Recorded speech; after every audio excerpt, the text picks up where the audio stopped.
ओम नमो श्री आद्या वेद प्रतिपाद्या जय जय स्वसंवेद्या आत्मरूपा.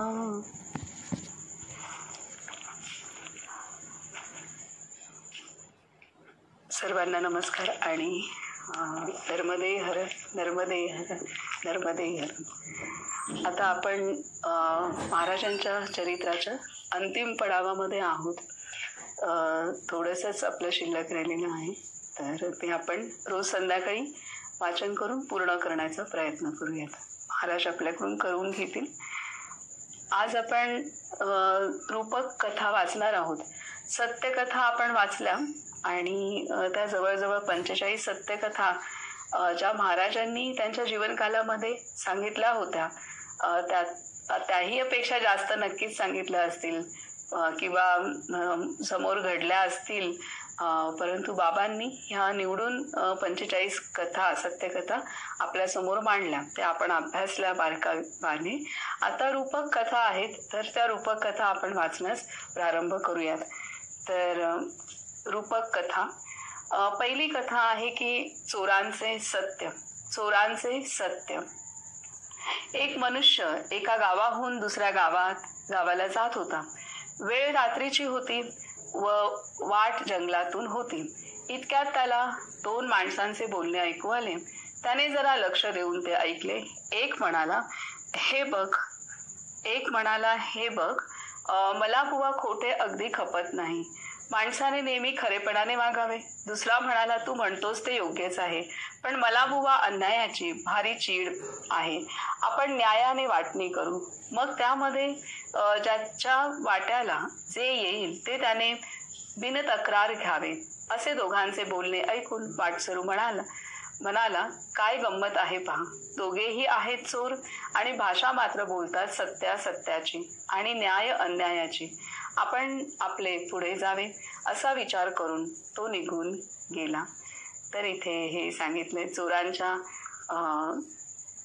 बाहेर जरी जे काही आपल्याला प्राप्त करायचंय त्यासाठी त्यांनी चोरीचा मार्ग स्वीकारला होता आणि चोरीच्या मार्गाने ते प्राप्त करून घेत आहेत. परंतु आपापसात जी वाटणी करायची तिथे मात्र सत्य पाहिजे, न्याय पाहिजे ही अपेक्षा आता आपल्या सगळ्यांनाच तसंच असतं. तर त्यानुसार इथे सांगितलेलं आहे. स्वतःविषयी सर्व काही योग्य झालं पाहिजे हे प्रत्येकाला वाटतं, त्यानुसार इथे दिलेलं आहे. ही घटना, ही गोष्ट ते सांगते. त्यानंतर पुढे आहे दुसरी कथा आहे. म्हणजे आपलंही असंच होतं की म्हणजे कळत न कळत आपल्याकडून पण अनेक गोष्टी ह्या अज्ञानाच्या होत असतात. आपण करत असतो आणि आपल्या बोलणं बाकी फार मोठं असतं. तर हा विरोधाभास जसं चोरांच्या बाबतीत आहे तसं आपल्या सर्वांच्याच बाबतीत तो घडत असतो. हे इथे महाराजांना सुचवायचं असेल आपल्यासाठी सुद्धा. तर बरंच काही आहे. छोटीशी गोष्ट आहे, परंतु त्यामध्ये खूप मोठा सार लपलेला आहे. हे आहे आपल्या आचरणाच्या संदर्भात, आपल्या स्वतःच्या संदर्भात जी अपेक्षा असते आपणाला की सर्व न्यायाने व्हायला पाहिजे, तर तसंच आपण आचरण बाह्य पण ठेवणं आवश्यक आहे किंवा सर्वांच्या संदर्भात ठेवणंही आवश्यक आहे. तर पुढे सांगते. तर दुसरी रूपक कथा आहे, मी तुमचे ऐकेन. एक जण बाजारात जायला निघाला. त्याचा मोठा मुलगा कपडे घालून तयार झाला. 6-7 वर्षांचा लहान मुलगा मी येतो म्हणून मागे लागला. बापाने त्याच्याकडून कबूल करून घेतले की मी चालत येईन, कडेवर घ्या म्हणणार नाही, रस्त्यात बसणार नाही, रडणार नाही आणि काही मागणार नाही. तो मुलगा थोडा वेळ चालला, पण पाय थकल्यावर मध्येच बसला. बापाने त्याला चालवण्याचा प्रयत्न केला, तो उठेना, म्हणून आपण थोडा पुढेही गेला. इतक्यात एक गाडी भरधाव येताना दिसली. बाप झटतीशी मागे आला आणि त्याने या मुलाला उचलून कडेवर घेतले. काय सांगतात ही कथा पुन्हा वाचू आपण. एक जण बाजारात जायला निघाला. त्याचा मोठा मुलगा कपडे घालून तयार झाला. 6-7 वर्षाचा लहान मुलगा मी येतो म्हणून मागे लागला. बापाने त्याच्याकडून कबूल करून घेतले की मी चालत येईन, कडेवर घ्या म्हणणार नाही, रस्त्यात बसणार नाही, रडणार नाही आणि काही मागणार नाही. तो मुलगा थोडा वेळ चालला, पण पाय थकल्यावर मध्येच बसला. बापाने त्याला चालवण्याचा प्रयत्न केला, तो उठेना म्हणून आपण थोडा पुढेही गेला. इतक्यात एक गाडी भरधाव येताना दिसली. बाप चटदिशी मागे आला आणि त्याने मुलाला उचलून कडेवर घेतले. तात्पर्य, आपण संतांकडे जावे आणि चिकाटीने राहावे. त्याला सांगावे, आपल्याकडे मी भगवंताच्या प्राप्तीसाठीच आलो आहे. शक्य तितके आपली आज्ञा मी पाळीन. आपण साधनात राहण्याचा प्रयत्न करावा, पण आपण प्रयत्न करून साधत नाही असे आढळल्यावर भगवंताची प्रार्थना करावी की भगवंता, मी आता थकलो, माझे मन सुन्न झाले आहे, मी आहे हा असा आहे, माझ्यावर कृपा कर आणि मला दर्शन दे. संत काय किंवा भगवंत काय थोडी वाट पाहतात आणि आपण जर त्यांना चिकटून राहिलो तर मोठ्या वेळाने आपले काम करतात. तर थोड्या वेळाने आपले काम करतात. काय सांगतात की कशी प्रार्थना करावी की भगवंता, मी आता थकलो, माझे मन सुन्न झाले आहे, मी आहे हा असा आहे, माझ्यावर कृपा कर आणि मला दर्शन दे. संत काय किंवा भगवंत काय थोडी वाट पाहतात आणि आपण जर त्यांना चिकटून राहिलो तर थोड्या वेळाने आपले काम करतात. हे आहे. तर असंच आहे की लहान मूल ज्याप्रमाणे हट्ट करतं आणि सुरुवातीला आई वडिलांच्या सोबत यायला हौस असतेच आणि त्यानुसार सगळे काही प्रॉमिसेस कबूल पण केले जातात आणि त्यानुसार ते मूल वडिलांसोबत चालतं आणि मध्येच थांबतं. वडील आपले पुढे चालू लागतात की पुढे गेल्यानंतर मूल आपणहून त्याच्या मागे पळत जातच. परंतु ते मूल पण जर अति थकलेलं असेल तर ते काही वडील पुढे गेले तरी मागे त्याच्या चालू शकत नाही, अशा अवस्थेत असतं. आणि किंवा त्याला जायचं नसतं, स्वतः चालून उचलूनच घेतलं पाहिजे ही अवस्था असते. आणि त्याच वेळेला जर तिथून गाडी येत असेल तर मात्र मूल स्वतः न उठता ते वडीलच मागे येतात आणि त्याला उचलून घेऊन जातात. आपलं तसंच आहे, आपल्याला भगवंत हवाय, आपल्याला संत आवडतात, आपल्याला सगळं काही हवंय. परंतु हे जे काही आपल्या अंतरी असलेले षड्विकार आहेत किंवा पंचज्ञानेंद्रियांचे 5 विषय आहेत, शब्द, स्पर्श, रूप, रस, गंध, त्याचे संस्कार आपल्यावरती इतके घट्ट झालेले आहेत आणि त्या विषयांमुळे आपल्या अंतरी विकार निर्माण होतात. जे काही षड्रिपू आहेत, काम, क्रोध, लोभ, मद, मोह, मत्सर, हे 5 विषयांमुळेच निर्माण झालेले षड्विकार आहेत. दुसरं तिसरं काही नाहीये. आपल्याला खाण्याची एक हौस असते, काही पाहण्याची हौस असते, बाहेर जाण्याची हौस, हे सगळं हवं असतं आणि त्या हवेपणामध्ये, या विषयांच्या हवेपणामध्ये आपल्या अंतरी षड्विकार निर्माण होतात. ते मिळाले तर आनंद आहे, नाही मिळाले तर राग येतो, लोभ निर्माण, मिळावे यासाठी लोभ निर्माण होतो, नाही मिळाले तर क्रोध होतो, मत्सर येतो, ज्याला मिळाले आणि आम्हाला नाही मिळाले तर त्यांच्याविषयी मत्सर निर्माण होतो, हेवा निर्माण होतो. तर ह्या सर्व गोष्टी, हे षड्विकार या विषयांतून निर्माण होत असतात. आणि आपल्याला माहिती आहे आपले प्रत्येक व्यक्तीमध्ये काही ना काहीतरी वीक पॉइंट असतात आणि हे आपल्याला माहित असतं. तरी सुद्धा आपली हौस, आपली इच्छा आहे आणि की आपल्याला संतांप्रमाणे आत्मसाक्षात्कार व्हावा, भगवत दर्शन व्हावं, आपल्याला संतांच्या जवळ राहता यावं आणि त्याच्याच बरोबर आपल्याकडे हे विकार पण आहे. त्यामुळे अनेकदा आपण खूप चांगल्या रीतीने चालतो, मध्येच आपल्याला स्पीड ब्रेकर येतो, मग आपण थांबतो. जसं ते मूल थांबलं, मग आपण कुठेतरी आपल्या विकारांमध्ये, विषयांमध्ये रमून जातो. त्यावेळेला मग संत आपल्याला काहीतरी दिशा दाखवतात, कुठले तरी अनुभव देतात आणि जाणीव करून देतात की बाबा रे, थोडं साधन केलं पाहिजे. आपण करतो. नंतर अतिच विषयात असू तर तेव्हा मात्र संत काही ना काहीतरी युक्ती करून त्यातनं आपल्याला खेचून बाहेर काढण्याचा प्रयत्न करतात. तर हे असं आहे. तर खूप एकदा का आपण संतांचा हात धरला तर आपण विषयात किती रमलेलो असू, आपण किती विकारी असू, तरी सुद्धा संत आपल्याला सोडत नसतात आणि संत आपणाला आपण पूर्णतेला कसं जाऊ ह्यासाठीची योजना आणि प्रयत्न कायम चालू ठेवतात कुठल्या ना कुठल्या परीने. आणि ही संत एकच संत नाही, आपले मुख्य संत तर असतातच, पण त्याबरोबर सहाय्यक संत पण, संतांची मांदियाळी आपल्यासाठी उभी राहते. विविध संत आपल्या जीवनामध्ये आपल्याला संपन्न करण्यासाठी मदत करतात असंही आपल्याला. आणि आता आपण ते अनुभवतोय गेल्या 1.5-2 वर्षांपासून की कसे वेगवेगळे संत आपल्याला समृद्ध करत आहेत. तर ही गोष्ट आहे. तर त्यामुळे आणि इथे महाराजांनी पण सांगितलंय की एकदा का आपण संतांचे झालो तर त्या वर्गामध्ये मग विद्यार्थी पहिला नंबर येणारा असू देत किंवा काठावर पास होणारा असू देत किंवा ढकलला जाणारा असू देत, पण तो पुढे जातोच, ही गोष्ट आहे. तर त्याच्यामुळे आपण त्यांना धरून राहणं महत्वाचं आहे. तर हे इथे आहे. आणि त्यांच्याच कृपेने आपण आपली शक्तीच नाही आहे की आपण आपल्या पंचविषयांवरती काही ताबा मिळवू, आणि पंचविषयांतून षड्विकार निर्माण होत आहेत. तर आपली शक्ती नसते. आपल्याला संतांच्याच कृपेमुळे आपण त्यावरती मात करू शकतो, संतुलनात ठेवू शकतो, आणि त्यांना दिशा देऊन ते परमार्थासाठी कसे उपयोगी पडतील हेच विषय आणि विकार यानुसार आपल्याला ती गती मिळते. आणि त्यासाठी जीवनामध्ये विविध गोष्टीतून आपल्याला जावं लागतं, सांसारिक असो, व्यावसायिक असो किंवा कुठल्याही पद्धतीने, की तिथे अशा काही घटना घडतात की त्यावेळेला आपल्या मनातले हे षड्विकार दूर होण्यासाठी त्या सर्व घटना उपकारक ठरत असतात. तर आणि आपण विरक्त हळूहळू थोडे होत असतो, आणि हे सर्व काही त्यांच्या योजनेनुसार होत असतं, हे घडतं. तर अत्यंत कारण हा एवढा सोपा मार्ग नाहीये. शाळेतलं शिक्षण आहे ते आपण शिकू, एकदा नापास झालं की परत बसू, परत शिकू, किंवा ते सोपं. परंतु हे जन्मोजन्माचे असे विषयांमध्ये आपण लडबडलेले आणि त्यानुसार जे विकार निर्माण झाले त्याचे आवरण इतकी घट्ट आहेत की ती सोडवणं हे साधं सुद्धा काम नाहीये.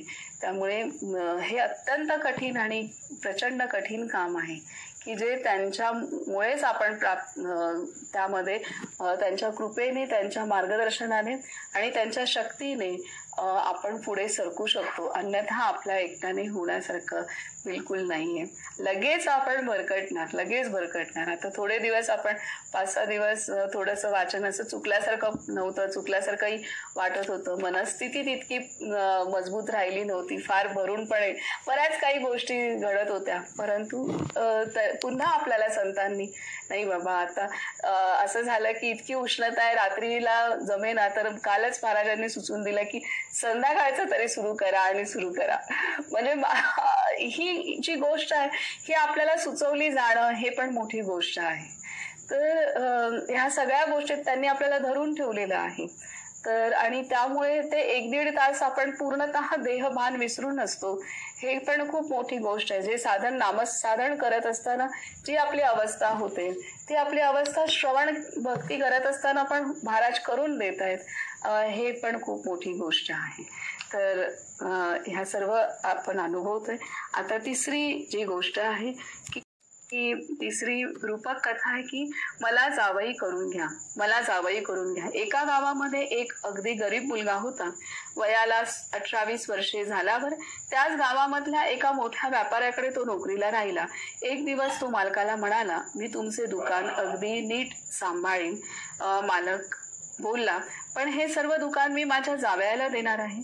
यावर मुलगा म्हणाला, मग मलाच जावई करून घ्या म्हणजे झाले. तात्पर्य, आपण भगवंताचे होण्याला लायक नाही हे स्पष्टच आहे, पण त्याची सेवा करावी असे आपल्याला मनापासून वाटते. म्हणून भगवंताला आपण सांगावे की भगवंता, मी अयोग्य आहे खरा, पण तुझी प्राप्ती होण्यासाठी लागणारी तयारी तू माझ्याकडून करून घे. भगवंत फार दयाळू आहे, तो आपले म्हणणे ऐकेल व आपल्या मनासारखे करील हे खास. काय सांगतायत की आपण भगवंताचे होण्याला लायक नाही हे स्पष्टच आहे, पण त्याची सेवा करावी असे आपल्याला मनापासून वाटते. म्हणून भगवंताला आपण सांगावे की भगवंता, मी अयोग्य आहे खरा, पण तुझी प्राप्ती होण्यासाठी लागणारी तयारी तू माझ्याकडून करून घे. मी अयोग्य आहे खरा, पण तुझी प्राप्ती होण्यासाठी लागणारी तयारी तू माझ्याकडून करून घे. भगवंत फार दयाळू आहे, तो आपले म्हणणे ऐकेल व आपल्या मनासारखे करील हे खास. तर ही प्रार्थना अवश्य आहे. तर भगवंताचे झालं तर आपल्याला सर्व काही त्याचं प्राप्त होणार आहे.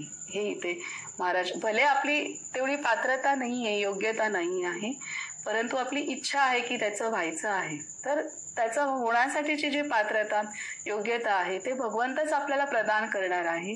संतच आपल्याला ते प्रदान करतील. आणि तशी प्रार्थना केली तर आपणाला भगवंत दयाळू असल्यामुळे, भावाचा भुकेला असल्यामुळे, शुद्ध आपली तळमळ असेल तर तो आपल्याला योग्य बनवतो आणि आपल्याला पुढे घेऊन जातो, हे नक्की आहे. तर इथे आहे. आता चौथी गोष्ट आहे. आता इथं मोहनदादा नर्मदा तटी आहेत, श्रीराम मंदिरामध्ये आहेत. तर मोहनदादांना खास सांगेन की आता खूप उष्णता आहे आणि तिथून मैया जर जवळ असेल तर सकाळ संध्याकाळ जरूर मैयामध्ये स्नान केलं तर ती ऊर्जा खूप अनुभवता येईल. तर ही संधी दादा तुम्ही जरूर घ्या, सकाळ संध्याकाळ तिथं स्नान करण्याची. आता कारण ती जी ऊर्जा आहे, ती ऊर्जा मैयाचं जे जल आहे त्या जलामध्ये विलक्षण सामर्थ्य आहे. तर ती साधना पण खूप चांगल्या रीतीने होण्यासाठी तुम्हाला सहजता येईलच. कारण तिथं महाराजांनी, श्रीराम महाराजांनी एवढं प्रचंड साधन केलेलं आहे आणि तर त्यामुळे ती सहजता तर आहेच आहे तिथं. आणि त्यासोबत तुम्ही मैयाचं स्नान पण जर सकाळ संध्याकाळ केलं, अगदी जा आणि कराच तुम्ही ते. संधी चुकवू नका अजिबात. 3 वेळा करायला झालं तरी करा किंवा 2दा तरी करा, अगदी करा. हा, आणि जमलं तर संध्याकाळी पण करा, जवळच आहे तर जरूर करा. भले ते थोडंसं हे होईल पण एकदा का होईल, एकदा करताय हरकत नाही. पण जर संध्याकाळला पण जमत असेल, शक्य असेल तर संध्याकाळी करू शकता, नाहीतर एकदाच का होईना पण ती संधी येईपर्यंत चुकवू नका. अशी संधी म्हणजे हे खूप जन्मांचं भाग्य आहे की नर्मदा तटी, नर्मदा किनारी स्नान करायला मिळालं. आणि तिथे पूर्णतः तुम्ही बसाल त्यावेळेला पूर्णतः तुम्ही थोडंसं नामसाधन पण आतमध्ये चालू असलं पाहिजे आणि त्याबरोबर शांत बसायचं आणि तिचे जे प्रवाह आहे ना तो तुम्ही अनुभवा. मी जेव्हा आता यात्रेला गेली होती तर त्यावेळेला बसायचे आणि फक्त बसायचे आणि तिच्या ज्या लाटा अशा येतात अशा मंद मंद, तर त्या आपल्या शरीराला अशा स्पर्श करतात आणि खूप काही जाणवतं त्यामध्ये. तर आपण शांतपणे थोडा वेळ बसून साधन करत तर ती एक ऊर्जा अनुभवा. आता आपण चौथी रूपक कथा वाचूया. 4 बायको आणि शांती. एका मनुष्याची बायको मोठी कजाग होती. ती त्याला भारी छळीत असे. ती त्याला वाटेल तसे बोले, वाटेल त्या शिव्या देई आणि घरात कडकड करी. तो मनुष्य आपल्या मित्राला म्हणाला, बघ माझी बायको झोपी गेली की कशी शांत असते. हे ऐकून मित्र हसला. तात्पर्य, रोज भगवद्गीता वाचताना किंवा निरूपण ऐकताना किंवा कादंबरी वाचताना आपले मन कसे शांत असते, म्हणजे ते खरे शांत आहे असे का म्हणायचे. कसाही प्रसंग आला तरी किंवा नेहमी ते शांत राहणे हे खऱ्या शांतपणाचे लक्षण होय. आपल्याला कोणती शांती मिळवायची, प्राप्त करायची, हे इथे आपणाला सांगत आहेत. तर पुढे आहे 5वी कथा आहे. हा पाहुणा कोणाचा. एकदा एका गृहस्थाकडे एक पाहुणा आला. नवऱ्याला वाटले की तो आपल्या बायकोचा मामा आहे. बायकोला वाटले की हा नवऱ्याचा कोणीतरी आहे. 2 दिवस पाहुणा मजेत राहिला. नंतर नवऱ्याने बायकोला विचारले, हा तुझा कोण. ती म्हणाली, छे तो माझा कोणीच नाही. नवरा म्हणाला, तो माझाही कोणीच नाही. जेव्हा पाहुण्याच्या लक्षात आले तेव्हा त्याने मुकाटाने काढता पाय घेतला. तात्पर्य, अहंकाराला वाटले की विषय बुद्धीचा धर्म आहे. बुद्धीला वाटले की तो अहंकाराचा धर्म आहे. पण आपण भगवंताचे आहोत हे जेव्हा दोघांनाही कळले तेव्हा विषय आपोआप बाहेर पडला. भगवंताचे विस्मरण म्हणजेच विषयाला आमंत्रण होय. त्याचे स्मरण हे विषयाचे मरण होय. काय सांगतायत की अहंकाराला वाटले की विषय बुद्धीचा धर्म आहे. बुद्धीला वाटले की तो अहंकाराचा धर्म आहे. पण आपण भगवंताचे आहोत हे जेव्हा दोघांनाही कळले तेव्हा विषय आपोआप बाहेर पडला. भगवंताचे विस्मरण म्हणजेच विषयाला आमंत्रण होय आणि स्मरण हे विषयाचे मरण होय. आता इथे खूप सुंदर दिलेत. आता 3 तत्व दिलेले, 3 गोष्टी सांगितल्यात की एक विषय, दुसरं बुद्धी आणि तिसरं अहंकार. तर अहंकाराला वाटतं की विषय हा बुद्धीचा धर्म आहे आणि बुद्धीला वाटतं की तो अहंकाराचा विषय हा अहंकाराचा धर्म आहे असं वाटतं. आणि परंतु ज्या वेळेला जाणीव होते की अहंकार आणि बुद्धी हे सुद्धा भगवंताचे आहेत, त्यावेळेला विषय हा बाजूला सरला जातो. ही गोष्ट आहे. आपणाला जे आपण चितशक्ती विलासमध्ये पण शिकलो की हा जो स्थूल देह आहे आणि स्थूल देह आणि सूक्ष्म शरीर, तर हे सूक्ष्म शरीर मन बुद्धी चित्त अहंकार, तर हे ह्याला अंतःकरण चतुष्टय असं म्हणतात. तर हे अंतःकरण चतुष्टय हे सुद्धा भगवंताच्या शक्तीतनंच निर्माण झालेलं आहे, सूक्ष्म शक्तीतनं निर्माण झालेलं आहे. आणि परंतु ते विषयाशी एकरूप झालेलं असल्यामुळे ते विषयाकार झालेलं आहे. आपला अहंकार विषयाशी एकरूप झालेला आहे की अहंकाराला वाटतं की मी देह आहे आणि देहाच्या विषयाशी अहंकार पूर्ण एकरूप झालेला आहे. आणि त्याचप्रमाणे बुद्धी सुद्धा ही विषयाशी एकरूप झालेली आहे. आणि त्यामुळे जी बुद्धी अहंकार, मन बुद्धी चित्त अहंकार हे खरं तर शुद्ध स्वरूपातलं आहे, पूर्णतः ऊर्जावान चेतनयुक्त आहे. ते सुद्धा तितकंच निर्मल आहे जितकं आपलं आत्मतत्व निर्मळ आहे, कारण त्यातूनच हे निर्माण झालेलं आहे. त्यामुळे तेही तितकंच शुद्ध आहे. परंतु जाणीव, जी आपली जाणीव ही आता पूर्णतः विषयाने बांधलेली गेली असल्यामुळे हे सुद्धा सर्व मन बुद्धी चित्त अहंकार हे पण पूर्णतः विषयाकार झालेले आहेत. हे आहे. परंतु जेव्हा जाणवतं आपल्याला की मी देह नाही आहे, मी मन बुद्धी चित्त अहंकार हे काही नाहीये, हे देहची प्रत्येक पेशी सुद्धा त्याच तत्वातनं निर्माण झालेली आहे, मन बुद्धी चित्त अहंकार पण त्याच तत्वातनं, त्याच एका आत्मतत्वातनं निर्माण झालेलं आहे, हे जेव्हा जाणवतं त्यावेळेला आपल्या लक्षात येतं की हा अहंकार बुद्धी हे सर्व भगवंताच्या या विभूती आहेत, त्याच्या शक्तीतनं निर्माण झालेत. हे जेव्हा जाणवतं तेव्हा विषय आपणहून सुटून जातो. ही गोष्ट इथं सांगितलेली आहे.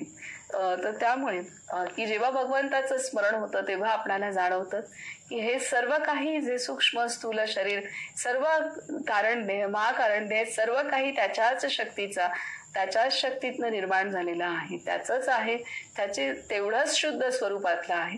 तेव्हा विषय आपणहून सुटतो आणि जेव्हा त्याचं विस्मरण होतं तेव्हा मग आपल्याला सर्व काही आपण आपल्या सर्व पंचविषयात अडकलेलो असतो. हे इथे सांगितलेलं आहे. आता त्यामुळे हा विषय हा पाहुणा आहे. तर जसा त्या घरात एक पाहुणा आला होता, तो बायकोकडचा पण नव्हता आणि पतीकडचा पण नव्हता. तर तो पाहुणा बायकोकडचाही नव्हता आणि पतीकडचाही नव्हता. तर तो तसाच विषय हा कुठलाच असा पाहुणा नाही आहे. तर त्याच्यामुळे जेव्हा आपल्याला जाणवतं, लक्षात येतं अरे हे कुठून आलंय, आणि तेव्हा मग ते विषय निघून जातात. हे कारण आत्मतत्व हे आहे ते संपूर्ण निर्गुण, निराकार, निरासक्त, निर्विकार, निरंकारी, अकर्ता, अभोक्ता, उदासीन अशा पद्धतीचं आहे. गुणातीत, कालातीत, त्रिगुणातीत ह्या पद्धतीने आहे. आणि त्यामुळे त्याच पद्धतीने आपलं मन बुद्धी चित्त अहंकार हे पण आहे. जेव्हा आपल्या सर्व संतांचं तसं झालेलं आहे पूर्णतः आत्माकार. आणि त्यामुळे ते विषय आपण विषयामध्ये असून सुद्धा ते विषय उपभोगून सुद्धा ते त्यामध्ये नसतात. ही एवढी अवस्था त्यांनी गाठलेली असते. तर हे इथे आहे. तर आपण पण हळूहळू आज ना उद्या कधीतरी कृपेमुळे थोडा अनुभव नक्कीच घेऊ. आता पुढची जी रूपक कथा आहे 6वी. अहो तुम्ही काय शोधता, अहो तुम्ही काय शोधता.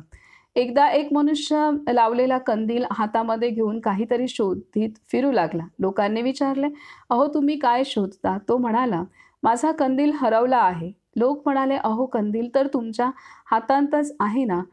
तेव्हा तो गृहस्थ उमगला. तात्पर्य, आपली अवस्था अशीच आहे. परमात्मा तर अगदी आपल्या हृदयामध्ये आहे. त्याच्या प्रकाशानेच, त्याच्या सत्तेनेच आपले सर्व व्यवहार चालले आहेत. असे असून आपण त्याला इतर सगळीकडे शोधित फिरतो, पण आपल्या हृदयात मात्र पाहत नाही. तो आपल्या जवळच आहे. हे आहे. आणि तो आपल्या जवळ आहे हे जेव्हा आपण नामसाधन करतो किंवा श्रवण,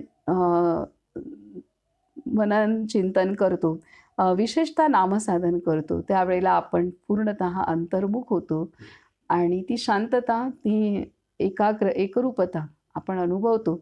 आणि विशेषतः संतांच्या स्थळी जे नामसाधन केलं जातं, त्यावेळेला एक विशेष आपल्याला विशेष त्याचं महत्त्व आहे.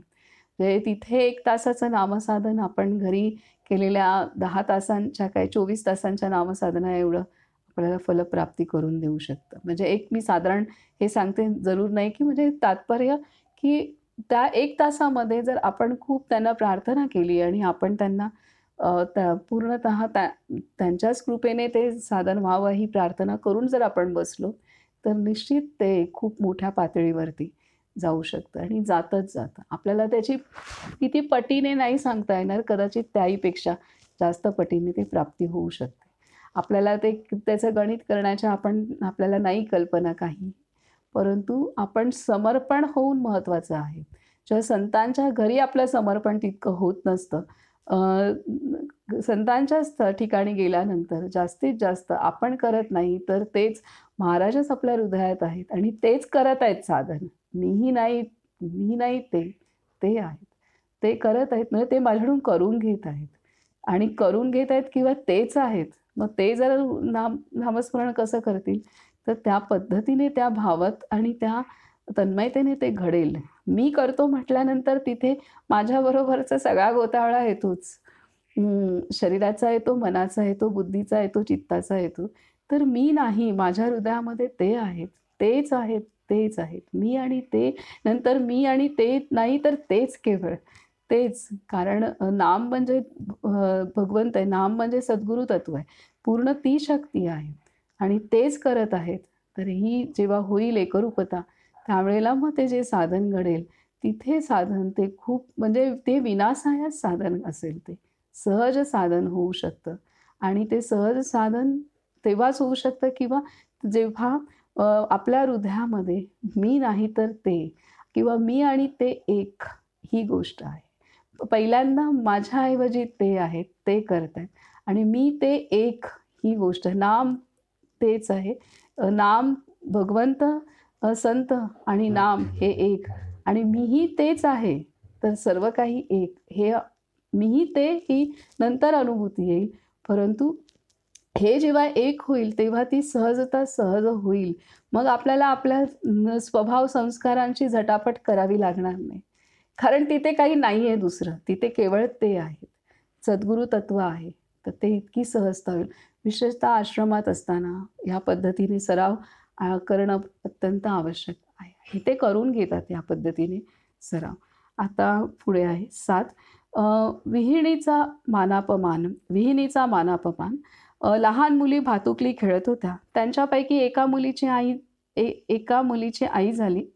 एक मुलीची आई झाली व दुसरी मुलाची आई झाली. मुलीच्या आईने विहिणीला मेजबानी केली. विहीण जेवायला बसली होती. तिने बासुंदी मागितली. मुलीच्या आईने एक बोळके आणून ते तिच्या पाण्यात ओतले. त्याबरोबर विहीण रागावून ओरडली, "हे हो काय? मी मागितली बासुंदी आणि तुम्ही आपली आमटी आणून वाढली. हे शोभते का?" मुलीची आई परत गेली आणि दुसरे बोळके घेऊन आली. दोन्ही बोळकी रिकामीच होती. विहीण मात्र खुश झाली. तर इथे आहे. तात्पर्य, उपासनेच्या दृष्टीने व्यवहाराला भातुकली इतकेच महत्त्व आहे. व्यवहारात मोठा मान मिळाला काय किंवा अपमान झाला काय, भगवंताच्या दृष्टीने त्याची फारशी किंमत नाही. हे लक्षात ठेवून जो वागेल, त्याच्या मनावर सुखदुःखाचा फारसा परिणाम होणार नाही.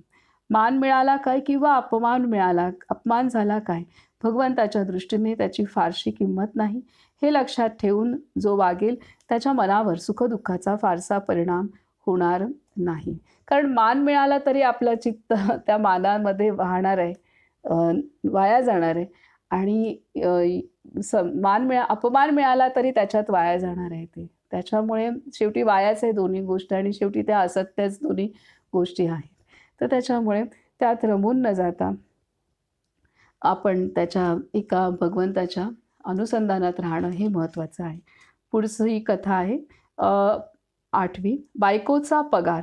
एक मोठा श्रीमंत मनुष्य होता. त्याच्या घरी पुष्कळ नोकर चाकर, गडी माणसे, नातेवाईक, बायका मुले वगैरे माणसे होती. एकदा त्याचा मित्र त्याला भेटायला आला. त्याने मालकाला विचारले, मित्रा, या गडी माणसांना तू पगार काय देतोस? त्याने सांगितले, घरच्या गड्याला जेवून खाऊन महिना 6 रुपये देतो, स्वयंपाक्याला महिना 5 रुपये देतो, मोलकरणीला 5 रुपये देतो. मित्राने विचारले, तुझ्या बायकोला पगार काय देतोस? त्याने सांगितले, अरे हे काय विचारतोस? ती सर्वस्वी माझीच आहे, म्हणून आहे हे सगळे तिचेच आहे. तात्पर्य, जो भगवंताला अनन्य शरण गेला त्याला सगळे नियम माफ असतात. बायको नवऱ्याशी अनन्य झाली की जे जे त्याचे आहे ते ते तिचेच होते. त्याचप्रमाणे आपण भगवंताशी अनन्य झालो की त्याचे सगळे आपलेच बनते. हे आहे, इतकी अनन्यता असली पाहिजे. तर ही अनन्यता आपण आश्रमात, आपण तीर्थस्थानी आणि जितकी अनुभवू मग ते आपल्यासोबत आपल्या घरापर्यंत येतं, घेऊन येतो. आपण दर्शन घेऊन या, घेऊन येणं, दर्शन घेऊन, पण आपण दर्शन घेतो आणि तिथंच सोडलं जातं ते. तर ते जे आहे तीर्थाच्या ठिकाणी साठलेलं सर्व काही आहे ते घेऊन यायचं आहे सोबत. आणि ते घेऊन येण्यासाठी सर्व काही मग आपलं घरसुद्धा तीर्थ होतं आणि तीर्थ झालेलं आहे ते. पण त्यातली जी सूक्ष्मता आहे ती दिवसेंदिवस वाढत जाण्यासाठी जास्तीत जास्त आपण जेव्हा अशा आश्रमाच्या ठिकाणी जातो तर तिथं पूर्णतः त्यांच्याशी एकरूप होऊन, संतांशी एकरूप होऊन आपण राहू, अद्वैत अवस्थेमध्ये राहू. तिथे आपलं मी पण पूर्णतः विसरून जाऊ. तर तितकं तितकं ते आपण जितके अनन्य होऊ तितकं तितकं ती सगळी प्रॉपर्टी, त्यांची संपत्ती आहे, दैवी संपत्ती आहे पूर्ण, ती आपली आपण सोबत घेऊन येऊ शकतो. जास्तीत जास्त जोळी आपली भरून आपण घेऊन येऊ शकतो. हे महत्त्वाचं आहे. आणि ती जितकी घेऊन येऊ सोबत तितकं तितकं आपलं जिथं राहू तिथंसुद्धा ते स्थान त्या पद्धतीने आपण अनुभवू शकतो. किंवा तिथून आल्यानंतर खूप कालावधी आपण तिथली स्पंदनं आपल्यासोबत आहेत हे आपण प्रत्यक्ष अनुभवू शकतो. हे आहे. आणि मग पुन्हा थोड्या कालावधीने परत जायचं, परत भरून यायचं. हे असं करणं अवश्य आहे. पुढे आहे 9वी रूपक कथा. खताने रोप मरून गेले. कोकणामध्ये एका माणसाचे लग्न झाले. आपल्या परसामध्ये त्याने आंब्याचे एक छान रोप लावले. आंबा उत्तम पोसावा म्हणून त्याने त्या रोपट्याला केशराचे पाणी व साखरेचे खत घातले. तरी पण काही दिवसांनी ते रोपटे जळून मरून गेले. त्याला त्याचे कारण कळेना. म्हणून त्याने आपल्या बायकोला विचारले. ती म्हणाली, मी अगदी मनापासून त्या रोपट्याची काळजी घेतली. तुम्ही जेवून ऑफिसला गेल्यावर रोज चुलीमधली गरम गरम राख मी त्या रोपट्याला घाली आणि नंतर माझे जेवण झाले की त्याला पाणी घालण्यासाठी तिथेच हात धुत असे. नवऱ्याने कपाळावर हात मारला आणि तो गप्प बसला. तात्पर्य, आपली अवस्था अशीच आहे. आपल्या गुरुने आपल्या अंतःकरणामध्ये भगवंताच्या प्रेमाचे रोपटे लावले आणि तो त्याला काळजीपूर्वक जपत आहे. परंतु आपण मात्र विषयासक्तीची गरम राख रोज त्याला घालतो. त्या राखेच्या धगीने ते रोपटे भाजल्यानंतर मग भगवंताच्या नामाचे थोडेसे पाणी आपण त्यावर शिंपडतो. असे केल्यावर ते रोपटे कसे जगेल? तो नाजूक कोंब जळून मरून जातो. चुलीतील राख त्या बाईला परसामध्ये जर टाकायची होती तर थोडी पलीकडे टाकणे जरूर होते. तरीसुद्धा पाऊस पडल्यावर त्या राखेची धग जमिनीमधून येऊन थोडी तरी आंब्याला बांधली असती. राख अगदी दूर टाकणे हेच योग्य आहे. तसे विषय भोगल्या वाचून आपल्याला राहवत नाही असे जर असेल तर तो भगवंताजवळ तरी मागू नका. थोडा जरी विषय भोगला तरी त्याची धग भगवंताच्या प्रेमाला लागल्या वाचून राहणार नाही हे ध्यानात ठेवा. तर इथे हे सांगतायत की विषयांपासून स्वतःची जपणूक करणं आवश्यक आहे. कारण ते शेवटी अग्नी आहे, सगळंच आहे. त्याच्यामुळे हे इथे दिलेलं आहे. अर्थात हे हळूहळू करत त्याच्यावरती आपण पुढे जाऊ शकतो. तर हे आहे. पुढे 10वी रूपक कथा आहे, ओझे खाली ठेवा. ओझे खाली ठेवा. एकदा एक म्हातारा मनुष्य डोक्यावर ओझे घेऊन चालला होता. चालता चालता तो अगदी थकून गेला. इतक्यात मागून एक रिकामी बैलगाडी आली. गाडीवाल्याने विचारले, दादा तुला कुठे जायचे आहे? म्हाताऱ्याने आपल्या गावाचे नाव सांगितले. गाडीवाल्याला त्याच्या पुढच्या गावी जायचे होते. त्याने म्हाताऱ्याला गाडीमध्ये बसण्यास सांगितले. म्हातारा गाडीमध्ये बसला खरा, पण आपल्या डोक्यावरचे ओझे काही खाली ठेवीना. त्याला काळजी वाटे की आपण ओझे खाली ठेवले आणि बोचक्यातले काही गेले तर. तात्पर्य, आपण एकीकडे देवाचे भजन पूजन व नामस्मरण करतो आणि दुसरीकडे प्रपंचाचा भार डोक्यावर घेऊन काळजी करतो. हे बरोबर आहे का? आपल्याला प्रपंचाचा लोभ व प्रपंचाची आसक्ती असते म्हणून काळजी सुटत नाही. तर हे दिले. जेव्हा आपण साधन करणार किंवा साधन करत असू किंवा नसू, परंतु एक निश्चिंतता हवी. करत असू किंवा नसू म्हणजे केवळ साधन करतो त्याच वेळेला असं नाही. आता आपण वाचन करतोय किंवा नामस्मरण करू तेव्हाच फक्त आपलं ओझं किंवा आपले चिंता दूर करायच्या आहेत असं नाही आहे. तर त्या व्यतिरिक्त पण दिवसातल्या 24 तासांमध्ये पण आपण त्या चिंतेच्या, ओझ्याच्या, काळजीच्या दडपणाखाली जगू नये हे महत्त्वाचं आहे. कारण आपण एका बाजूने भगवंतावरती श्रद्धा जर ठेवतो आहे आणि आपण चांगली कर्म करण्याचा प्रयत्न करत आहोत, तर तिथं काळजी आणि चिंताला वाव असता कामा नये. हां, सावधान असलं पाहिजे, जागरूक असलं पाहिजे ही महत्त्वाची गोष्ट आहे. दक्ष असलं पाहिजे महत्त्वाची गोष्ट आहे. परंतु चिंता, काळजी, भीती, दडपण ह्यापासून आपली सोडवणूक करणं गरजेचं आहे आणि ती स्वतःच करू शकतो आपण. कारण आपण ते धरून ठेवलेलं आहे. चिंता, काळजी आपल्याला सोडून नाही जाणार. कारण तिने आपल्याला धरलेलं नाही, आपण तिला धरलेलं आहे. तर त्याच्यामुळे आपण सोडणं गरजेचं आहे. कारण जर आपण भगवंताला, आपल्या संतांना, आपल्या सद्गुरूंना आपण धरलेलं आहे, तर एका बाजूने त्यांनाही धरायचं आणि एका बाजूने हेही धरायचं. तर कुठलं तरी एक घट्ट धरणं गरजेचं आहे. आणि ह्यासाठी आपण संतांना जितकं घट्ट धरू, तितकं हे सगळं दूर लोटलं जाणार आहे. तर हे इथे महत्त्वाचं आहे. तर ओझं खाली ठेवलं गेलंच पाहिजे. 11 पुढची कथा आहे की मिश्रण प्रमाणात पाहिजे. एका मुलीचे लग्न होऊन ती नुकतीच सासरी आली होती. सासूने तिला पिठले करायला सांगितले. माहेरी तिला स्वयंपाक करण्याची सवय नव्हती. पिठले करायला बसल्यावर पहिल्याने पाणी जास्त झाले म्हणून तिने पीठ जास्त घातले. पुढे पीठ जास्त झाले म्हणून तिने आणखी पाणी घातले. असे करता करता काहीतरीच तयार झाले. ते जर तिने आपल्या आईचे करणे नीट पाहून ठेवले असते तर त्यावेळी उपयोगी पडले असते. तात्पर्य, चित्रामध्ये अनेक प्रकारचे रंग असतात. निरनिराळे रंग बरोबर प्रमाणात मिसळले तरच आपल्याला पाहिजे तो रंग तयार होतो. त्याचप्रमाणे जीवनामध्ये प्रपंच व परमार्थ यांचे योग्य मिश्रण केले पाहिजे. आपण संतांची वागणूक पाहावी आणि ते मिश्रण करायला शिकावे. हे महत्त्वाचं. किती सुंदर पिठल्याचं उदाहरण देऊन केलेलं आहे. खूप सुंदर उदाहरण आहे.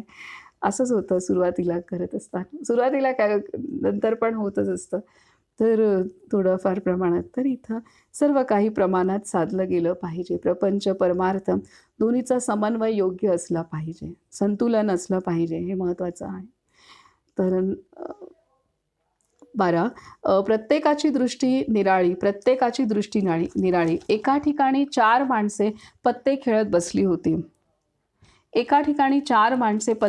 बसली होती. इतक्यात त्यांच्या ओळखीचा एक शेटची परगावी वारल्याची तार आली.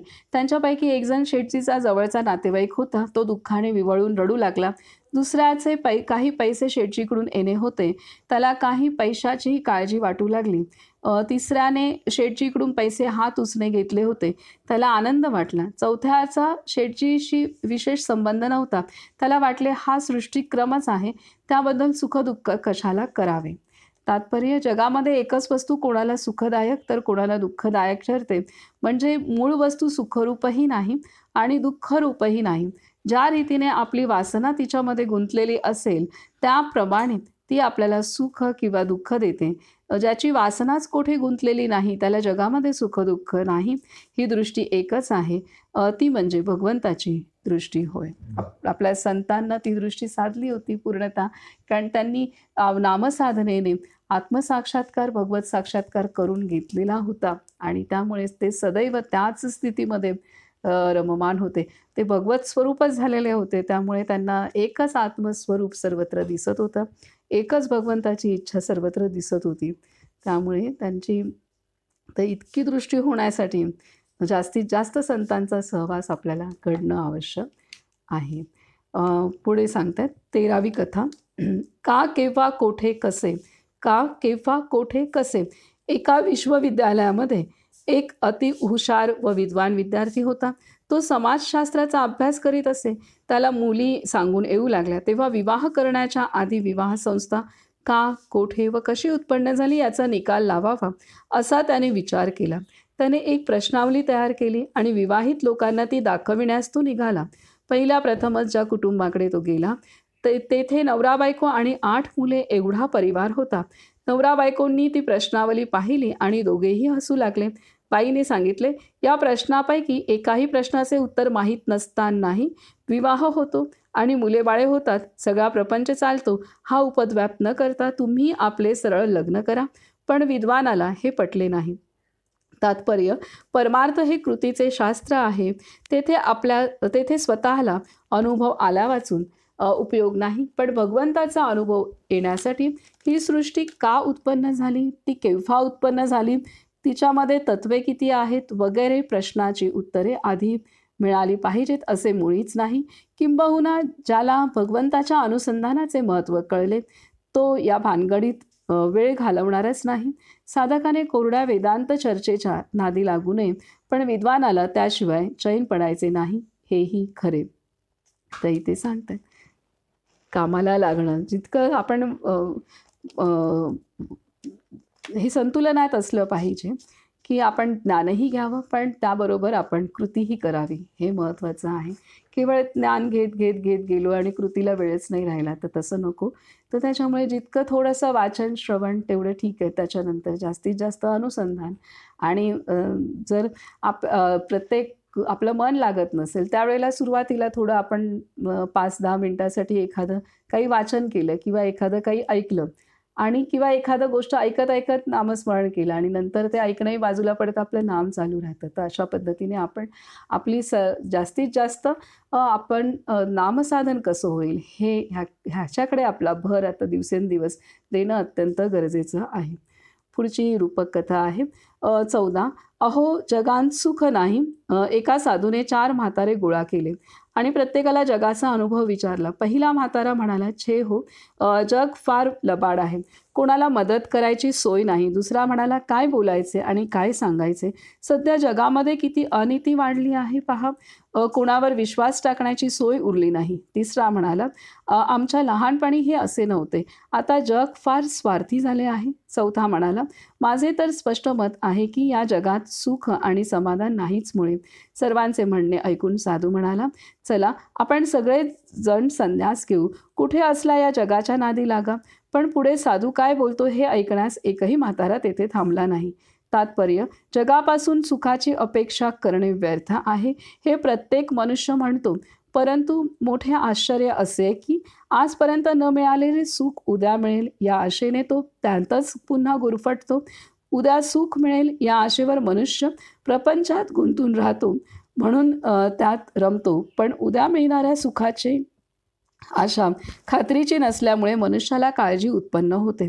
मागच्या दुःखाची जाणीव आणि उद्याच्या सुखाची काळजी या हेलकाव्यामध्येच आपले सर्व जीवन संपून जाते. तर हे समजलेलं आहे पूर्णतः जगाचं सत्य, तरीसुद्धा त्यापासून दूर होण्यास कोणीही तयार होत नसतं. आज ना उद्या मला सुख मिळेल या एका आशेवरती मनुष्य संसारामध्ये प्रयत्न करण्यास चालूच असतात त्याचे, हे इथे महाराज सांगतायत. आता पुढची रूपक कथा आहे जशी वृत्ती तसे ज्ञान, जशी वृत्ती तसे ज्ञान. एका खेडेगावात एक साधू राहत असे. त्याची थोडी शेतीवाडी होती, ती तो स्वतः पाहत असे. तो भजन पूजन करायचा आणि संतपणे नामस्मरण करीत घरात असायचा. गावच्या लोकांमध्ये अशी वार्ता होती की त्या साधूला पांडुरंग भेटतो आणि ते दोघे गोष्टी बोलतात. दुसरी एक वार्ता अशी उठली की साधू रात्री दारू पितो. चांगल्या लोकांना पहिली वार्ता खरी वाटली, पण गावांतील गुंडांना ती खरी वाटली नाही. त्यांना दुसरीच वार्ता खरी वाटली. तात्पर्य: जगाचे ज्ञान हे आपल्या वृत्तीवर अवलंबून आहे. आपली वृत्तीच संशयी असेल तर आपल्याला आपोआप संशय येईल. जगात जर आपल्याला वाईट दिसले तर त्याचे बीज आपल्यामध्ये आहे असे नक्की समजावे. विषय आपल्याला खेचून नेतो कारण त्याचे बीज, त्याची आवड आपल्या अंतरांत असते, हे इथे सांगतात. जे आपल्याला वाईट दिसतं तर आपल्या आतमध्ये ते बीज असल्यामुळे आपल्याला तसं दिसतं, हे इथे या साधूच्या उदाहरणावरून आपणाला सांगितलेलं आहे. तर हे आहे, कारण आपलं मन तेच पाहतं की जे अनुभव आपल्या आतमध्ये आहेत. तर ही गोष्ट आहे. हे सूक्ष्म आहे, हे पटणं कठीणही वाटतं आपल्याला, परंतु जिथं आपल्यालाच काही दिसतं चूक बरोबर, तर त्याचे बीज आपल्या आतमध्ये आहेत. आपल्या संतांना सर्वत्र भगवंत दिसत होता, सर्वत्र भगवंताची इच्छा कार्य करते असं दिसत होतं, कारण त्यांनी त्यांच्या साधनाने त्यांच्या अंतरात असलेलं बीज पूर्णतः भगवत स्वरूप झालेलं होतं. त्यामुळे भगवतमय झालेलं होतं, त्यामुळे त्यांना सर्वत्र भगवंत दिसला. आपली अजून तितकी आत्मबुद्धी झालेली नाही आहे, त्यामुळे आपणाला काही ना काहीतरी चूक बरोबर असं सर्व दिसत असतं. आणि साधना जशी जशी होईल, जसं नामसाधन होईल, जसं चित्त शुद्ध होईल, तसं आपल्या अंतरीसुद्धा केवळ आणि केवळ आत्मस्वरूप असं बीज शिल्लक राहील. पुढे आहे 16वी रूपक कथा. सुख माझ्या पाशीच आहे, सुख माझ्या पाशीच आहे. एका गावामध्ये एक ब्रह्मचारी राहत असे. त्याचे उठणे बसणे गावाबाहेरच्या मारुतीच्या देवळात होते. भिक्षा मागावी, उपासना करावी, भजन नामस्मरण करावे आणि आनंदात दिवस घालवावेत असे त्याचे चालले होते. एकदा एक मोठा सावकार त्या देवळामध्ये उतरला. त्याची ती गडी माणसे आणि ते ऐश्वर्य पाहून ब्रह्मचार्याला वाटले की तो मोठा सुखी असावा, म्हणून त्याने त्याला प्रश्न विचारला. सावकार म्हणाला, अहो मी कसला सुखी, मला मूलबाळ नाही. अमक्या गावात तो श्रीमंत आहे, त्याला 4 मुले आहेत, तो खरा सुखी. ब्रह्मचारी बुवा त्या श्रीमंताकडे गेला तेव्हा श्रीमंत म्हणाला, अहो मी कसला सुखी, माझी मुले माझ्या आज्ञेत नाहीत, त्यांना शिक्षण नाही, जगात विद्येला खरा मान आहे. अमक्या गावात तो विद्वान आहे, तो खरा सुखी. ब्रह्मचारी बुवा त्या विद्वानाकडे गेला तेव्हा तो म्हणाला, अहो मी विद्वान कसला सुखी, हाडाचे काडे करून एवढी विद्या मी संपादन केली, पण मला धड पोटापुरतेही मिळत नाही. अमक्या गावात तो पुढारी आहे, तो खरा सुखी आहे. ब्रह्मचारी बुवा त्या पुढाऱ्याकडे गेला तेव्हा तो म्हणाला, अहो मी कसला सुखी, माझ्यापाशी पैसा आहे, विद्या आहे, कीर्ती आहे, मुले बाळे आहेत, सर्व आहे, पण लोक माझी फार निंदा करतात, ती मला सहन होत नाही. अमक्या खेडेगावात मारुतीच्या देवळात भिक्षा मागणारा आणि भगवंताची उपासना करून राहणारा एक ब्रह्मचारी आहे, तो खरा सुखी आहे. हा आपलेच वर्णन करीत आहे. हे पाहून ब्रह्मचारी बुवाला लाज वाटली आणि तो आपल्या गावी परत आला. तात्पर्य: आपल्याजवळ जे नाही ते ज्याच्यापाशी आहे तो सुखी असला पाहिजे असे आपण धरून चालतो, पण तो तसा नसतो. खरे सुख बाह्य वस्तूंवर मुळीच अवलंबून नसते, ते आपल्या वृत्तीवर अवलंबून असल्यामुळे ज्याची वृत्ती भगवंतापाशी चिकटली त्यालाच ते मिळते. वस्तूशिवाय समाधान हेच भगवंताच्या उपासनेचे फळजान. ज्याला समाधान मिळाले तो दुसऱ्याकडे पाहणारच नाही. खूप महत्त्वाचं सांगितलेलं आहे की आपल्याजवळ जे नाही ते ज्याच्यापाशी आहे तो सुखी असला पाहिजे असे आपण धरून चालतो, पण तो तसा नसतो. खरे सुख बाह्य वस्तूंवर मुळीच अवलंबून नसते, ते आपल्या वृत्तीवर अवलंबून असल्यामुळे ज्याची वृत्ती भगवंतापाशी चिकटली त्यालाच ते मिळते. वस्तूशिवाय समाधान हेच भगवंताच्या उपासनेचे फळजान. ज्याला समाधान मिळाले तो दुसऱ्याकडे पाहणारच नाही. हे खूप मोठं सूत्र, किती सुंदर सांगितलं. हा ब्रह्मचारी जो भिक्षा मागून राहत होता, मारुतीच्या मंदिरामध्ये उपासना करत होता, तर ह्याला अनेक ठिकाणी तो फिरला की जगात कोण सुखी आहे, आणि शेवटी त्याला उत्तर हेच मिळालं की जो मारुतीच्या मंदिरात उपासना करून राहत आहे, शांतपणे जीवन जगत आहे, तो खरा सुखी आहे. आणि त्याला लक्षात येतं की अरे हे वर्णन तर आपलंच आहे. तर ही गोष्ट आहे. तर त्यामुळे समाधान हे वृत्तीवरती अवलंबून आहे. आणि कोणत्याही गोष्टीशिवाय समाधानी वृत्ती असणं, समाधान टिकणं, सुख वाटणं, शांती वाटणं, हे भगवंताच्या अनुसंधानाचं फळ आहे, त्याच्या उपासनेचं फळ आहे, त्याच्या संगतीचं फळ आहे. त्याशिवाय आपणाला ते प्राप्त होऊ शकत नाही, असंच समाधान प्राप्त होऊ शकत नाही.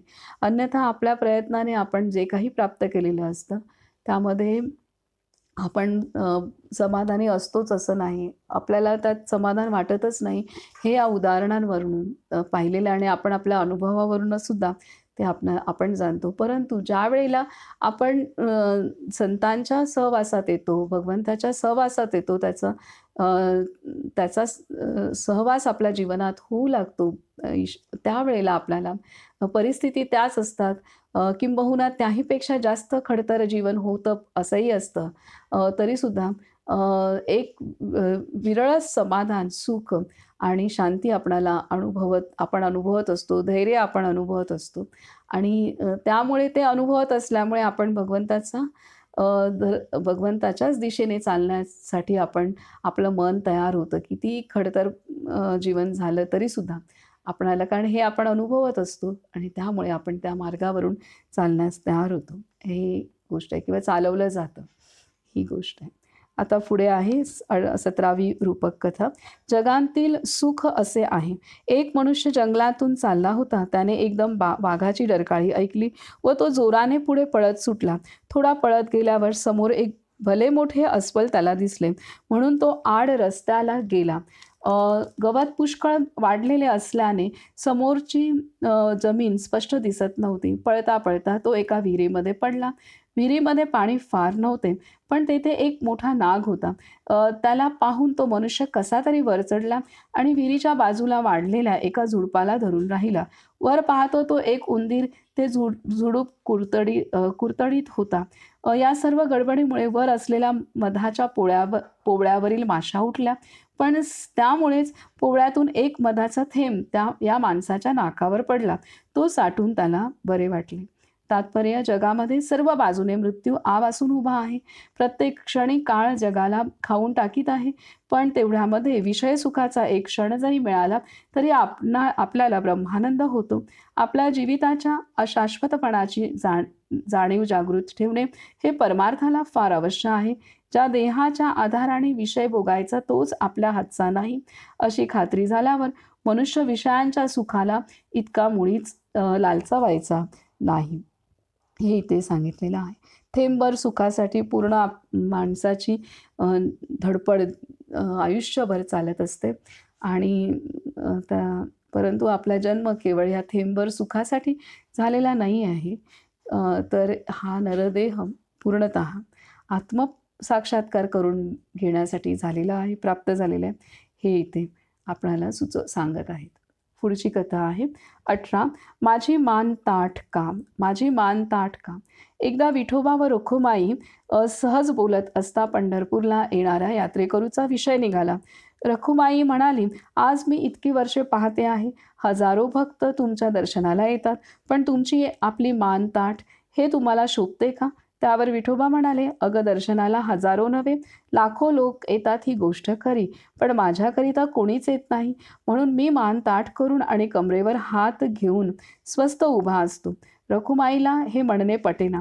तेव्हा असे ठरले की जवळ आलेल्या आषाढीला रखुमाईने सकाळपासून संध्याकाळपर्यंत विठोबाच्या बाजूला बसून दर्शनाला येणारे लोक बघायचे. ठरल्याप्रमाणे आषाढी एकादशीच्या दिवशी रखुमाई गाभाऱ्यामध्ये एका कोपऱ्यात बसली. दर्शन सुरू झाले. एक भक्त आला. त्याने पायावर डोके ठेवले व म्हणाला, देवा, लग्न होऊन फार दिवस झाले, अजून काही मुलबाळ नाही, तेवढी कृपा कर. दुसरा भक्त आला. त्याने पायावर डोके ठेवले व तो म्हणाला, देवा, फार दिवस झाले, बरे वाटत नाही, तेवढे बरे वाटू दे, ही कृपा कर. तिसरा म्हणाला, तेव्हा काय करावे, जवळ पैसा नाही, नोकरी लागू दे. चौथा म्हणाला, तेव्हा 2 बायका मेल्या, तिसरी केली आहे, ती तरी जगू दे. पाचवा म्हणाला, तेव्हा लोक भारी निंदा करतात, 4 लोकांत मान्यता दे. सहावा म्हणाला, तेव्हा मै सरवली आहे, ती सापडू दे. सातवा म्हणाला, देवा, कोर्टात खटला चालू आहे, तो माझ्यासारखा होऊ दे. अशा रीतीने पुरुष काय किंवा स्त्रिया काय, अक्षरशः हजारो माणसे पाया पडून गेली. शरीराचा रोग, पैसा, मूलबाळ, मान्यता वगैरे गोष्टींच्या पलीकडे एकानेही काही मागितले नाही. त्याच त्याच गोष्टी मागितलेल्या पाहून रखुमाईला देखील कंटाळा आला. ती जांभया देऊ लागली. रात्रीचे 11 वाजले. दर्शन घेणाऱ्यांची गर्दी संपली. अगदी शेवटी एक गरीब मनुष्य दर्शनास आला. त्याच्या अंगावर धड कपडेही नव्हते. तो देवाजवळ आला. त्याने देवाच्या तोंडाकडे पाहिलेच नाही. चरणांवर मस्तक ठेवून तो म्हणाला, देवा, ही जोडी, हे चरण माझ्या हृदयातून हलू देऊ नकोस. हे शब्द ऐकल्याबरोबर विठोबाने मान खाली केली आणि त्याला मोठ्या प्रेमाने आलिंगन दिले. रखुमाईकडे पाहून देव म्हणाले, पाहिलेस ना, आज सकाळपासून संध्याकाळपर्यंत मी इथे उभा आहे. किती लोक दर्शनाला येऊन गेले, पण माझ्यासाठीच कोणी आला असेल तर तो हा एकटाच, म्हणून माझी मान ताठ असते. तात्पर्य, भगवंतासाठीच भगवंत पाहिजे म्हणून भक्ती करणारा लाखांमध्ये एखादाच असतो, पण खरी भक्ती ती हीच समजावी. आपण नामाकरिता नाम घ्यावे, राम ठेवील त्यात समाधान मानावे. भगवंत हा प्रपंचासाठी साधन बनवू नये, तो साध्य असावा. काय सांगतात? भगवंतासाठीच भगवंत पाहिजे म्हणून भक्ती करणारा लाखांमध्ये एखादाच असतो, पण खरी भक्ती ती हीच समजावी. आपण नामाकरिता नाम घ्यावे, राम ठेवील त्यांत समाधान मानावे. भगवंत हा प्रपंचासाठी साधन बनवू नये, तो साध्य असावा. प्रपंचासाठी भगवंताचा वापर नाही झाला पाहिजे, तर भगवंत प्राप्ती होणं हे साध्य असलं पाहिजे. भगवंताचा वापर साधनासारखा केला नाही पाहिजे, तर भगवंतच साध्य झाला पाहिजे. हे आपण ध्येय असणं अत्यंत आवश्यक आहे. किती सुंदर रीतीने इथे विठ्ठल रुक्माईची गोष्ट सांगितलेली आहे आणि त्या आधारे आपले भाव कसे असले पाहिजेत. आपण भगवत प्राप्तीस हेच आपलं ध्येय आपण केलं पाहिजे आणि ठरवलं पाहिजे, निश्चित केलं पाहिजे आणि आपले भाव शुद्ध स्वरूपात आणले पाहिजेत. हे इथे आपल्याला महाराज सांगत आहेत. आता पुढची 19वी कथा आहे की आपले गाव. एका माणसाचे गाव एका डोंगरापलीकडे होते. त्याला तेथे जाण्याचा रस्ता माहीत नव्हता. त्याने एका शेतकऱ्याला विचारले. शेतकरी म्हणाला, तुमचे गाव या डोंगराच्या पलीकडे आहे. डोंगरावर जे मोठे झाड दिसते आहे त्याच्याकडे नजर ठेवून तुम्ही डोंगर चढा. त्या झाडापर्यंत गेल्यावर पलीकडे डोंगराच्या पायथ्याशी मारुतीचे देऊळ आहे. मारुतीला उजवी घालून गेलात की तुमच्या घराचे अंगणच लागते. शेतकऱ्यावर विश्वास ठेवून तो माणूस डोंगर चढला. माथ्यावर असलेल्या झाडापाशी गेल्यावर पलीकडचे मारुतीचे देऊळ दिसू लागले. डोंगर उतरून तो आपल्या घरी गेला. नंतर मारुतीच्या देवळात गमतीने येई. तात्पर्य, निर्गुणाला पोचणे हे आपले ध्येय आहे.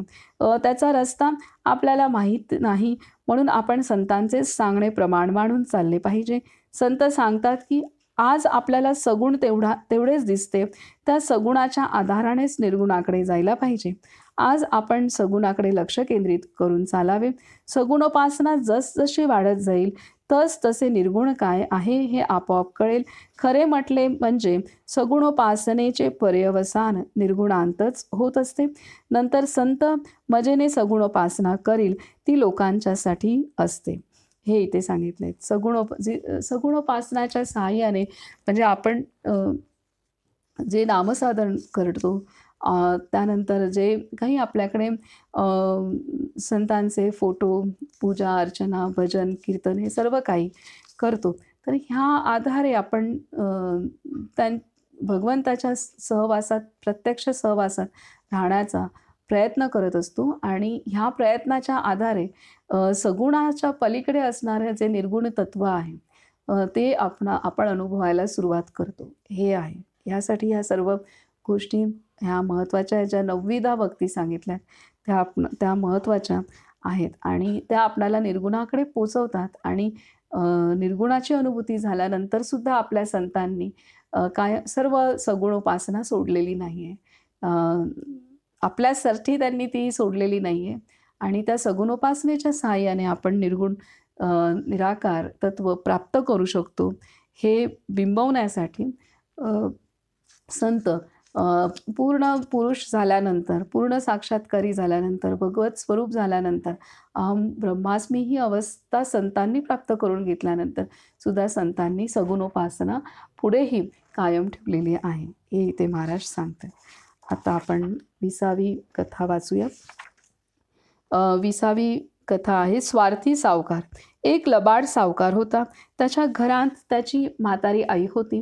ज्या माणसांना पैसे देऊ नये असे वाटे त्या माणसांना तो सांगे, काय करू, मी दिले असते पण आई नको म्हणते. काही दिवसांनी आई मेली तेव्हा त्याने फार शोक केला. एकाने विचारले, आई जिवंत होती तेव्हा तू तिला नीट वागवले नाहीस आणि आता इतका शोक का? सावकाराने उत्तर दिले, अहो आई गेली त्याचे विशेष वाटत नाही, पण यापुढे ज्याला पैसे द्यायचे नाहीत त्याला खोटे सांगण्यासाठी नाव घ्यायला आता आई नाही याचे मला वाईट वाटते. तात्पर्य, जग हे अत्यंत स्वार्थी आहे. आपण दुसऱ्यावर जे प्रेम करतो ते त्याच्यासाठी नसून आपल्या स्वार्थासाठीच असते. जो आपल्या स्वार्थाला उपयोगी पडत नाही त्याच्यावर आपण प्रेम करू शकत नाही. इतकेच नव्हे तर देवसुद्धा स्वार्थ साधण्यासाठीच आपल्याला पाहिजे असतो. किती खरंच आहे हे.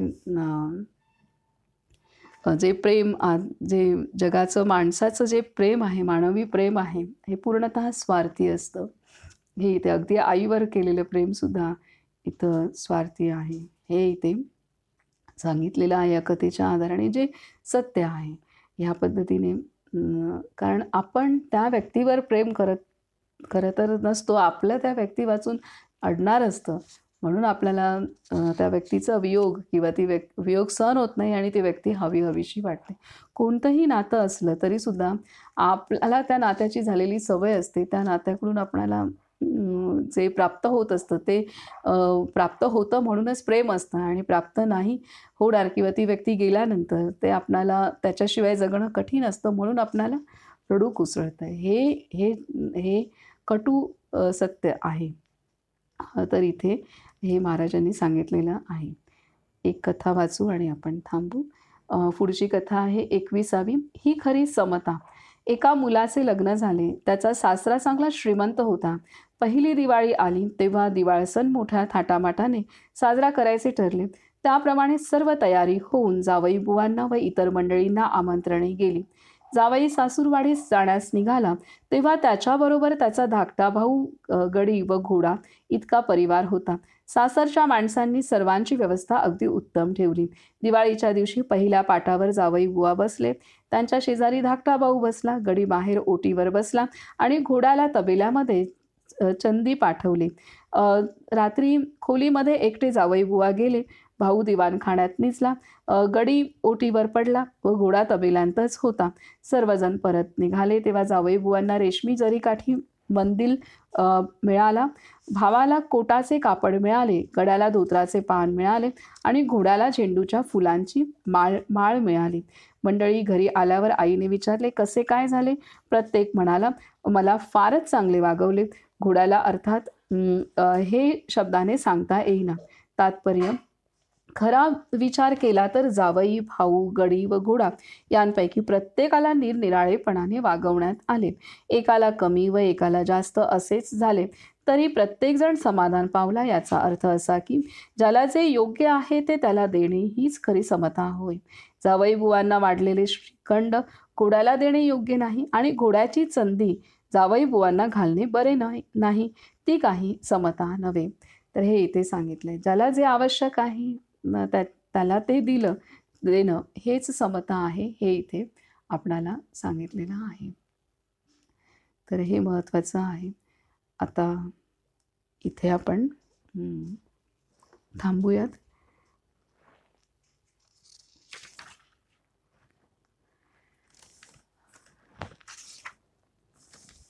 महाराजांचं आपण नामस्मरण करू आणि